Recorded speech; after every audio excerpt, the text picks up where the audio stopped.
네, 안녕하세요. 배동훈 변호사입니다. 제가 오늘 법인 파산 필요 서류에 대해서 한번 안내를 드리겠습니다. 혹시 법인 파산을 고민하시고 계신 분들 중에 내가 법인 파산을 하려면 서류가 많이 필요한 게 아닌가, 지금 안 그래도 바쁜데 이 많은 서류를 잔뜩 준비한다고 시간이 너무 많이 걸리지 않을까 고민하시는 분이 있으셔서 실제로 얼마나 많은 서류가 필요한지 한번 안내를 드리겠습니다. 자, 첫 번째는 회사 내에 구비하는 서류나 회사에서 작성해서 제출할 수 있는 서류가 있습니다. 회사 내 구비 서류는 그냥 이렇게 이해하시면 돼요. 동일인을 식별할 수 있어야 되니까, 또는 법인 파산에 진정한 의사가 있는지를, 의사결정이 내려진 것인지를 확인하는 서류다, 이렇게 생각하시면 돼요. 홍길동이라는 사람이 소송을 제기할 때 이 사람의 초본이든 등본이든 이 사람이 실제로 홍길동 씨가 맞다는 걸 증명을 해야 되잖아요. 재판부에 나가면 신분증 보자 한단 말이에요. 판사는 홍길동 씨 처음 봤는데 그 사람이 홍길동인지 아닌지 알게 뭐야. 동일성을 식별할 수 있는, 개인을 특정할 수 있는 자료를 필요로 하거든요. 이를테면 법인이 소송을 할 때는 법인 등기부 당연히 들어가야 되죠. 사람으로 치면 주민등록증하고 똑같으니까. 그 다음에 사업자 등록증, 그 다음에 대표자 신분증 사본, 법인 인감증명서, 법인 인감도장.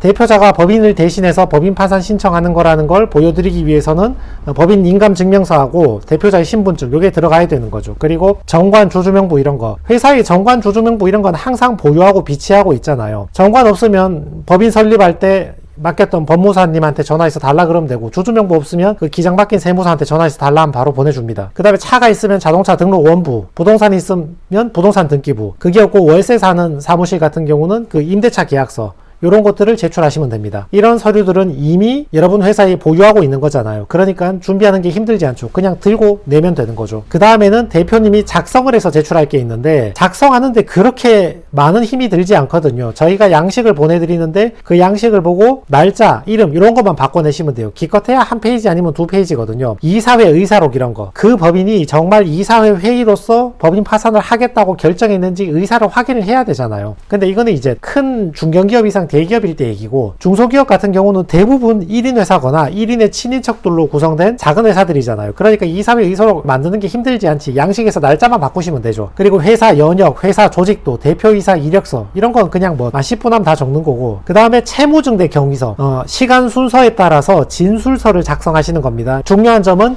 시간 순서입니다. 시간 순서.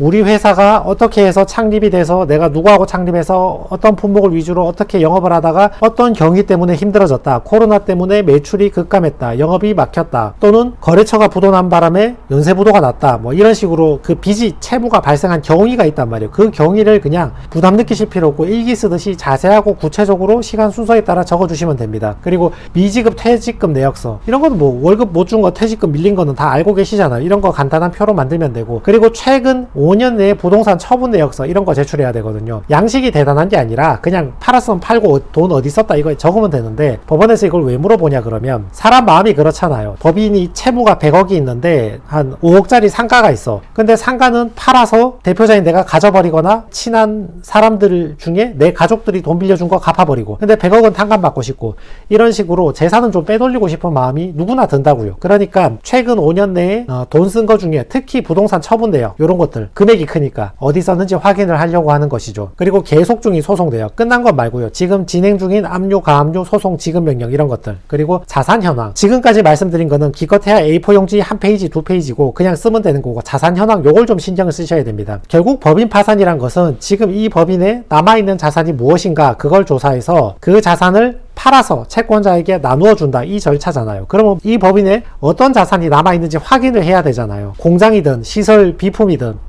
상가든 토지든 아니면 보증금이든 법인 통장에 들어있는 예적금이든 내가 받을 돈인데 아직 못 받은 매출채권 미수금이든 간에 이런 내역들을 정리해서 제출해야 되는 거죠. 법인 파산에 필요한 서류 두 번째는 세무사한테 받으면 되는 서류입니다. 여러분 기장 맡긴 세무사 있잖아요. 거기 전화해서 달라 그러면 됩니다. 표준 재무제표 최근 5년치, 재무제표로 하면 재무상태표하고 손익계산서를 비롯한 부속 서류로 구성이 돼 있죠. 이거 여러분이 만드는 거 아닙니다. 담당 세무사가 이미 기장하면서 매년 세금 신고하면서 만들어 둔 게 있는데 전화해서 그거 그냥 달라 하시면 되는 거예요. 그리고 뭐 체납사실 증명원이나 부가세 과세 표준 증명원이나 4대 보험 미납 내역들, 이런 것들, 이런 거는 법인 대표님이 홈택스 사이트나 아니면 세무서 방문해서 발급 받아도 되고, 담당 세무사한테 발급 좀 받아달라 해도 되고, 편하신 대로 하시면 됩니다. 세 번째는 은행이나 온라인에서 발급받는 서류들, 입출금 내역. 자, 입출금 내역이 왜 중요하냐면 재산 처분한 것 중에 부당하게 처분한 게 있는지 없는지 그거 확인하려는 거거든요. 여러분이 예금이 지난 한 2년 3년 예금 내역을 열어봤더니만 예를 들어서 A라는 거래업체랑 매달 2, 3천만 원의 거래를 하고 있어요. 근데 파산 직전에 A라는 업체에 5억을 준 거야. 좀 이상하잖아요. 예를 들면 내가 곧 파산할 거니까 5억을 네가 들고 있다가 파산 끝나면 나한테 돌려달라 이렇게 얘기를 했든지, 아니면 우리 법인은 신한은행, 우리은행, 국민은행, 현대캐피탈 여러 채권자들로부터 돈을 빌렸는데 하필이면 그 상거래처만 돈을 갚아줬다든지 편파변제든지 재산의 부당한 처분이든지 은닉이든지 이런 가능성이 있단 말이거든요. 그래서 그런 내역들을 확인하기 위해서 사회로 잘못 유출된 게 있으면 또는 대표자가 횡령한 게 있으면 그런 것들을 돌려받아서 채권자에게 나눠주기 위해서 은행 거래 내역서를 보려는 거죠. 그리고 부채 잔액 증명서. 여러분이 신한은행, 국민은행에 뭐 1억 빌렸다, 5억 빌렸다, 10억 빌렸다 대충은 알고 계시지만 정확한 이자 금액 모르시잖아요. 그 일할 계산 할 줄 모르시잖아요. 그거는 은행 가서 직접 발급을 해달라 그래야 돼요. 우리 법인이 오늘 날짜 기준으로 이자까지 다 해서 얼마 발생했는가 이거 물어봐야 되거든요. 근데 이거는 보통 대표님들이 바빠서 법무법인에서 대리 발급하거든요. 그 법인 인감 증명서 이런 거 주시면 우리가 저 법인의 대리인이다 이렇게 입증하고 대신 발급받아 내는 거니까 법인 인감증명서를 좀 많이 준비해 두시면 됩니다. 자, 실제로 어떤 서류가 필요한지 예시를 한번 보여드릴게요. 예시 한번 봅시다. 자, 정관은 어떤 법인이든 다 보유하고 있습니다. 뭐 구석에 넣어놔서 어디 있는지 잘 모르실 수 있는데 그럴 때는 법인 설립할 때 맡겼던 법무사한테 전화해서 한 개 보내달라 하면 됩니다. 두 번째, 이사회 의사록. 대부분은 1인 주주이거나 1인 주주의 친인척들로 구성된 그런 회사이기 때문에 이것도 저희가 드리는 양식에서 날짜만 받고 오시면 됩니다. 다만 가끔 있는 일이긴 한데 회사가 동업으로 시작했는데 구성원들 간의 지분도 비슷하고 의견이 안 맞을 때가 있어요. 누구는 파산하자 그러고 누구는 좀 더 해보자 그러고 이럴 때는 이사회 의사록을 정리를 해야 되는데 그 전에 이사 구성을 바꿔야 될 수도 있고요. 그러니까 이럴 때는 의견이 안 맞을 때는 전문가한테 물어보고 미리 조언을 좀 받으셔야 됩니다. 조직 구성도 이거 회사 다 가지고 있잖아요. 이게 적당히 모양 만들어 오시면 되고 양식 없으면 양식 드리는 거에 이름만 바꿔 오시면 됩니다. 그 다음에 회사 연역 이런 거 그냥 한 A4용지 반 페이지만 적어 오시면 됩니다. 뭐 언제 창업해서 언제 무슨 인증받고 특허받고 이때까지 영업했다 이것만 적으시면 됩니다. 주주 명부.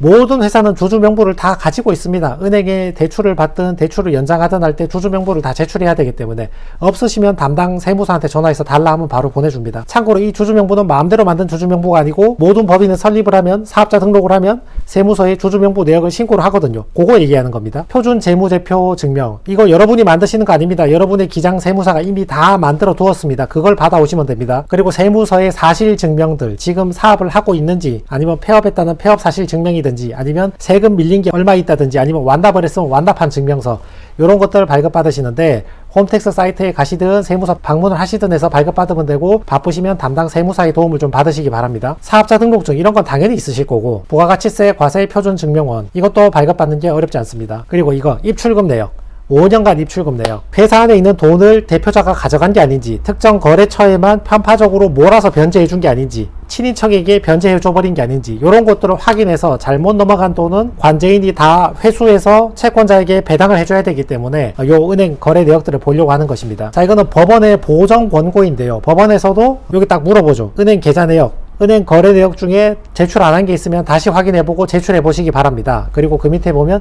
조세, 임금, 4대 보험 요거 3개는 중요하죠. 면책이 안 되는 비면책이니까 회사가 세금 못 낸 게 있는지 월급이나 퇴직금 못 준 게 있는지 4대 보험 밀린 게 있는지 이런 것들을 확인해서 이제 법인 배당 절차에서 어떻게 처리할지를 논의해야 되니까 특별히 딱 찍어서 다시 물어보게 됩니다. 그리고 이게 아까 얘기했던 자산 현황 내역이거든요. 자동차, 건설, 기계, 부동산, 뭐 보증금 이런 현황 내역인데 이 양식을 대표님이 다 만드시는 게 아니고요. 양식은 변호사한테 다 있기 때문에 여러분은 그 필요한 그 내용만 알려주시면 돼요. 내용만 알려주시면 되고 그리고 특히 처분했던 내역들을 법원에서 물어볼 때가 많거든요. 자동차를 2천만 원에 팔았으면 그 2천만 원 어디 갔냐 이걸 물어봅니다. 1,000만 원은 대부 업체에서 저당 끼고 있었으니까 거기 줬고 나머지 1,000만 원은 500만 원 월급 주고 500만 원 월세 냈다. 이런 식으로 설명을 해줘야 됩니다. 보증금이나 부동산도 마찬가지입니다. 사무실 없는 회사는 없죠. 그러니까 사무실 보증금으로 얼마가 있는지 5천만 원이 있나? 그러면 작년에 돌려받은 보증금 5천만 원은 어디에 갔나? 새로운 보증금 구하는데 2천만 원 쓰고 3천만 원은 월급으로 줬다. 또는 지금 있는 부동산은 시세가 얼마이고 담보대출 얼마 가지고 있는가? 지금 있는 사무실의 보증금은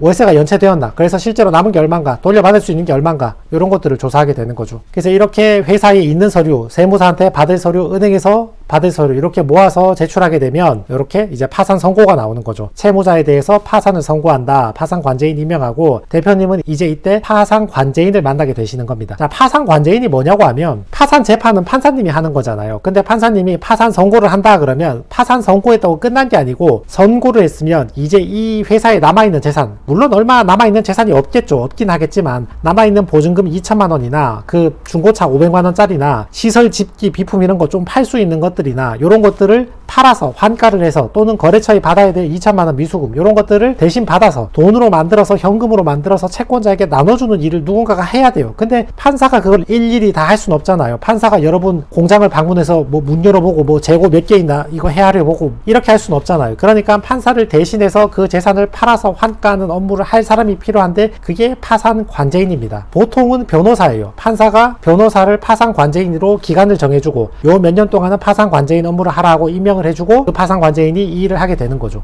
저 같은 변호사하고는 다른 변호사죠. 저는 채무자를 대리해서 일하는 변호사고 그 사람은 법원을 위해서 일하는 변호사고, 계약 끝나면 그분도 다시 평범한 변호사가 되는 거죠. 자, 그래서 정리하면 법인 파산을 하려면 서류가 많이 필요한가, 어떤 서류가 필요한가 보셨는데 보시면 알겠지만 크게 어려운 서류가 없습니다. 여러분 회사에 이미 가지고 있는 서류는 그냥 가지고 있으니까 바로 내시면 되고, 작성하는 거는 기껏해야 A4 용지 한 페이지, 두 페이지 분량이니까 너무 염려하실 필요 없고, 그리고 재무제표 이런 건 세무사한테 전화해서 달라하시면 되고 은행 사이트에서 다운 받으시면 됩니다. 다만 주의하실 사항이 법인 파산을 신청하실 때쯤 되면 법인이 현금이 없어서 기장 사무실에 세무사한테 기장료를 납부하지 못한 경우가 많이 있거든요. 6개월이든 1년이든 2년이든 기장료를 납부하지 못한 경우가 있다고요. 이때는 이렇게 하세요. 세무사한테 전화를 해서 내가 지금 회사가 법인 파산을 하게 됐으니까 전액을 다 줄 수는 없지만 내가 한 2~30만 원 정도 줄 테니까 마지막 우리 법인 파산에 필요한 서류만 좀 보내주세요. 또는 한 50만 원 줄 테니까 법인 파산 절차에 필요한 서류만 좀 주세요. 아니면 마지막 결산 한 번만 내려주세요. 이때까지 있는 거 다 지급할 돈이 없는 거는 세무사도 이미 알고 있습니다. 그러니까 마지막에 필요한 작업하는 그 비용만 지불하시고 마지막 서류 싹 받아서 법원에 내시면 됩니다. 네, 그래서 오늘 영상이 도움이 되었으면 좋겠습니다. 네, 이상입니다.